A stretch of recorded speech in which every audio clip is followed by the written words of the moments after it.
बिस्मिल्लाहिर्रहमानिर्रहीम। अस्सलाम वालेकुम नाज़रीन, इंतहाई important case supreme court of Pakistan में आज फिर एक दफ़ा इस केस की समाअत मुलतवी कर दी गई और कल एक्सपेक्टेड है फैसला आ जाएगा। चीफ जस्टिस ने कहा है कि ये केस हम जानते हैं इंतहाई अहमियत का हामिल है, इस वजह से हम कोशिश कर रहे हैं कि इसको जल्द ख़त्म करें। ये केस जो स्पीकर की रूलिंग है उस हवाले से है और 5 रुकनी बेंच सुप्रीम कोर्ट का सुन रहा है। आज की समाअत में क्या कुछ हुआ, आज बड़े important remarks chief justice of Pakistan की जानिब से आए और चीफ जस्टिस ने ये बाकायदा कहा कि अली ज़फ़र साहब जिन तहरीक इंसाफ के वकील हैं उनकी जानिब से जब आर्ग्यूमेंट दिया गया और वो आर्ग्यूमेंट में उन्होंने कहा कि आर्टिकल 69 के तहत स्पीकर रूलिंग को कानूनी तहफ़्फ़ुज़ हासिल है, उस पर कोई कार्रवाई नहीं हो सकती, सुप्रीम कोर्ट में उसे चैलेंज नहीं किया जा सकता।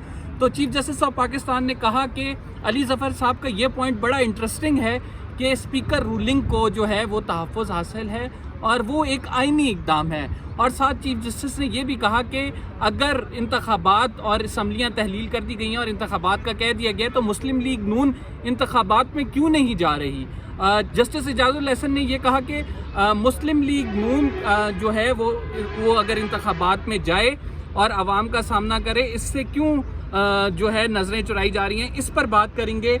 हमारे साथ शेख एहसनुद्दीन साहब मौजूद हैं, सुप्रीम कोर्ट के लॉयर हैं और इनसे इनका नुक्ता नज़र जानेंगे। अदालत का रुख किस तरफ जा रहा है, अदालत की ये जो प्रोसीडिंग्स हैं इसको वो किस तरह देख रहे हैं, कल अगर ये प्रोसीडिंग्स ख़त्म होती हैं तो शेख साहब क्या नतीजा इनका देखते हैं।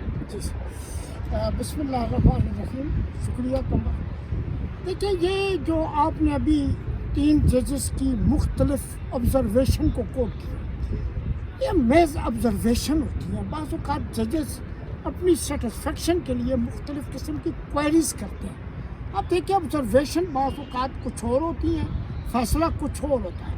आज की ऑब्जर्वेशन अपनी जगह पर बिल्कुल दुरुस्त है। जो इस बेंच को लीड कर रहे हैं हमारे चीफ जस्टिस साहब, उनकी कानून पर और आइन पर एक बहुत बड़ी गिरफ्त है। लेकिन एक बात जो 69 के हवाले से, ये 69 जो आर्टिकल है इसमें सिर्फ एक ही बात जो है उसको मशरूत कर दिया गया है कि अगर कोई इलीगलिटी प्रोसीजरल हो, अगर वो प्रोसीजरल इलीगलिटी हो तो वो तो कोर्ट में नहीं जा सकती। यानी जिस चीज़ को नहीं लेकर जाना है उसका आपने जिक्र कर दिया और बाकी मामला जो है वो मैं समझता हूँ, मेरी राय के मुताबिक एक कानून के तलब इल्म की हैसियत से बाकी मामला ओपन कर दिए गए। यानी आप कह रहे हैं कॉन्स्टिट्यूशनल इलीगैलिटी हो तो वो चैलेंज हो सकती है। अब देखिए, आज का आप भी मौजूद थे और आपने थ्रू आउट कवर किया है इसको। आज एक जस्टिस जमाल मंदोखेर साहब की एक ऑब्जर्वेशन आप भूल गए हैं।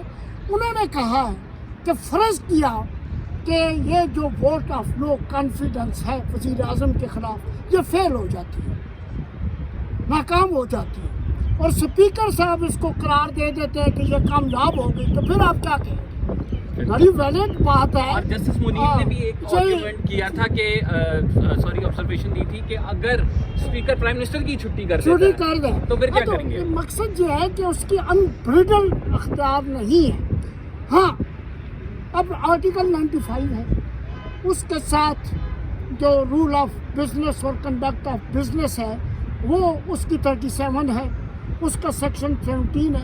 ये मिलाकर आप जब पढ़ेंगे तो एक बाकायदा प्रोसीजर, 95 तो इंडिपेंडेंट उसके अंदर पूरा प्रोसीजर मौजूद। कोई आदमी अगर 95 के जो लैंग्वेज है या जो उसकी लिमिट्स हैं उससे बाहर निकलता है तो फिर कौन देखेगा। फिर सिवाय इसके कि इस मुल्क में 184 के तहत सुप्रीम कोर्ट पब्लिक इम्पोर्टेंस और फंडामेंटल राइट्स के हवाले से जो कोर्ट मौजूद है, और इसमें आप एक बात को नोट करेंगे, ये किसी आदमी की या मेरी या किसी वकील या किसी इंस्टीट्यूशन ने नहीं मुहर्रक किया था, सुओ मोटो नोटिस लिया था 184(3) के तहत जी, और सुओ मोटो नोटिस लिया था। सुप्रीम कोर्ट के चीफ जस्टिस साहब ने कहा कि मैंने अपने साथी जजेस से मशवरे के बाद लिया है और आपने ये देखा है कि ये सुओ मोटो नोटिस तकरीबन 2 या 3 साल के बाद लिया गया और ग्रेव सिचुएशन इससे बड़ा। अच्छा शेख साहब, मुझे ये बताएं कि थोड़ा सिंप्लीफाई कर देते हैं आवाम के लिए।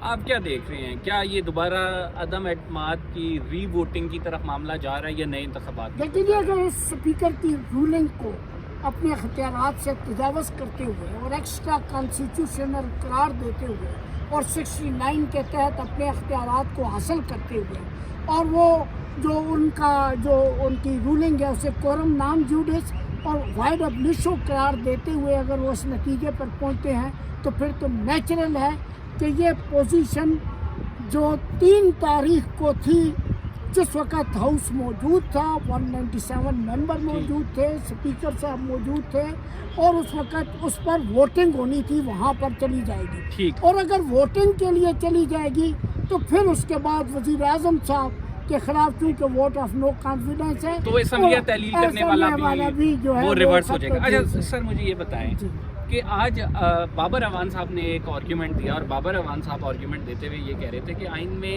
اب وہ ریڈ نہیں کر سکتے جو کچھ لکھا ہی نہ ہو، اور آئین میں یہ کہیں نہیں لکھا کہ اسپیکر جو ہے اگر 5A پہ رولنگ نہیں دے سکتا عدم اعتماد کی تحریک آئی ہوئی ہے. تو انہوں نے کہا یہ بڑا آپ نے سالڈ پوائنٹ دیا ہے. تو آپ سمجھتے ہیں کہ عدالت کسی نہ کسی حد تک اس بات پہ کنونس ہوئی ہے کہ اسپیکر کا جو معاملہ ہے وہ پارلیمنٹ تک ہی ہے اور وہ عدالت اس میں انٹرفیئر نہیں کرے گی، یا عدالت آپ کو ججز کی آبزرویشن سے یہ لگ رہا ہے کہ عدالت اس بات پہ کنونس ہے کہ نہیں یار ہم نے یہ انکانسٹیٹیوشنل ہے، ہم نے اس کو واپس کرنا ہے؟ میں تھوڑا سا آپ کو وضاحت کر دیتا ہوں. میرے نقطہ نظر کے مطابق کوئریز کو صحیح پر رکھیں.